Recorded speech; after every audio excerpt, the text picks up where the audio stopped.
guys, misi membeli iPhone 17a. Jom kita tengok macam mana aku beli iPhone 17a dengan trend. Okay guys, kalau korang nampak kat depan, aku tengah buy. So aku buy sebab aku dah beli iPhone. Okay, iPhone yang terbaru tu, yang terlatest tu 17 macam tu lah. Okay, so aku tunggu, kita tengok berapa profit je dan kita withdraw dan kita beli iPhone tu. Okay, so bismillah. Goal yang tadi kita trade dah profit guys. Kau tengok ni guys. Wow, so trade ni untuk beli iPhone. Okay, untuk beli iPhone. So kau tengok 3000 USD. So Barizki close on dulu. Pop. Okay, so profit Barizki ada 3300. Ekor dia lah. So 3300. Kalau kita convert dekat, so dalam 13000. So kita boleh beli. So ini dah terlebih target lah. Jumlah A tu dalam 5000 macam tu. So guys, jom kita withdraw dulu dan kita pergi beli iPhone tu. Okay guys, aku buy tadi, inilah hasil profit dia dan aku dah withdraw duit tu 1200.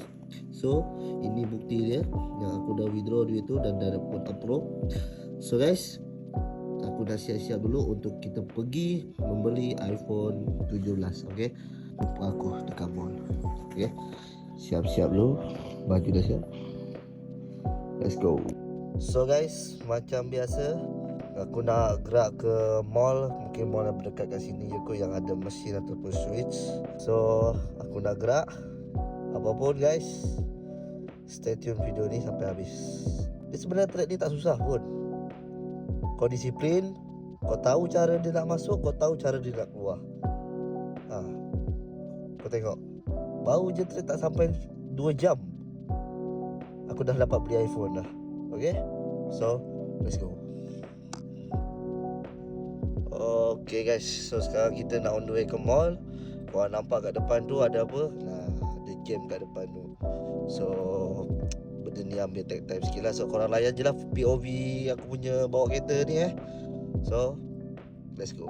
Emocional, ma non voglio contação, bel vou viver a minha vida da sol e na fonte dos tu casa.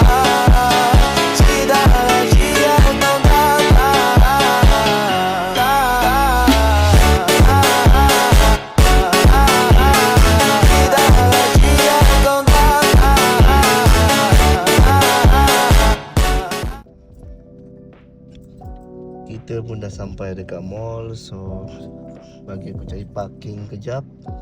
Hari biasa pun parking penuh ke? Aduh, penat lah macam ni. So tak apa, bagi aku masa cari parking jap. Kita sambung dekat mesin ataupun switch.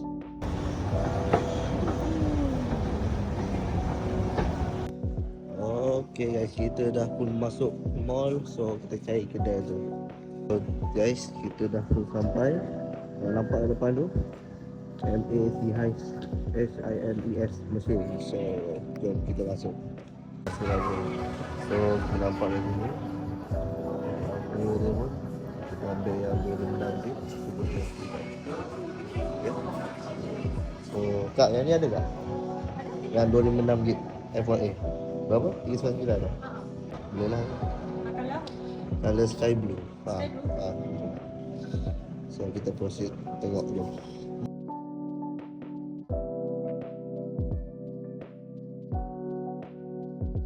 Okay, debit. So guys, kita payment dulu Okay, boleh?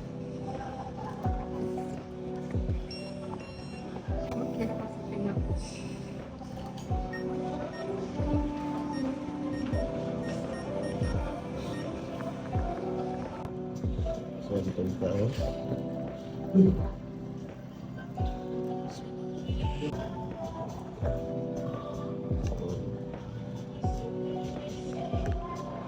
Alright.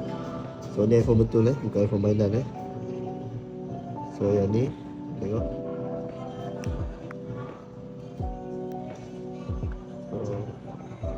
Alright. Okay, so misi untuk membeli iPhone dah pun berjaya. Now kita tutup balik. Kita masukkan balik. Alright. So ini charger macam biasa. Charger dia. So Let's go guys. So guys, misi untuk kita membeli iPhone, sebiji iPhone 17 dah pun berhasil, okay? Dengan memodalkan trade selama 1 jam saja, kita dah dapat beli iPhone 17 yang berharga RM4,168. So guys, yang mana yang korang rasa nak belajar trade, yang mana yang tak tahu trade lagi, korang boleh klik link di atas, apapun follow aku kat dalam channel. Okay, so guys, kita jumpa dalam channel. Kenal Bang Rizky, kenal Super Scalping, kenal jutawan yang berjaya. Okay, ciao.